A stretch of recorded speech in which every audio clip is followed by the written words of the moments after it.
housing starts are out. It was forecast to be down. It's down more than was forecast. It's 1,287. The forecast was 1,310. At the same time, there was an adjustment upward for last month, but that's a reduction of about 3.7% month over month. So housing starts have coming in a little bit soft here, you'd have to say. Nathan Sheet still with us?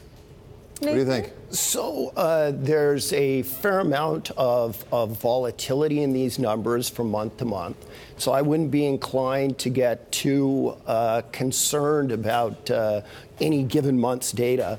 But with mortgage rates rising, we're just going to have to watch and see what the elasticity is of demand for mortgages. My sense is that the push from the underlying strength of the economy is likely to be sufficiently powerful to keep the mortgage market, the housing market strong for the years ahead. But there's a risk there. Nathan, the thing that I have trouble with here is prices are actually going up. And normally if prices are going up, you'd actually be increasing supply. And yet supply doesn't seem to be meeting the demand. Why is that? So I think the answer is that the labor market is tight. I think home builders are telling us it's really hard to find qualified, skilled labor. And given that, it's hard for them to build the houses. Millennials accounted for just over 35% of home purchases in 2017.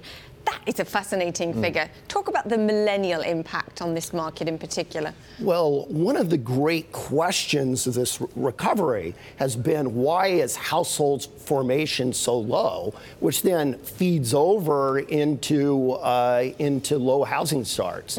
Demographically, one would think that a 1.4 million to 1.5 million annual pace of housing starts, still above where we are, is likely to be demographically sustainable. And given how weak we've been for a while, with lots of these millennials living in their parents' basements, that there would even be some scope for overshooting that 1.4, 1.5. So I think in principle, there's still quite a bit of upside from millennials forming families and homes. But, we have to wait and see whether that meshes with the macroeconomic environment.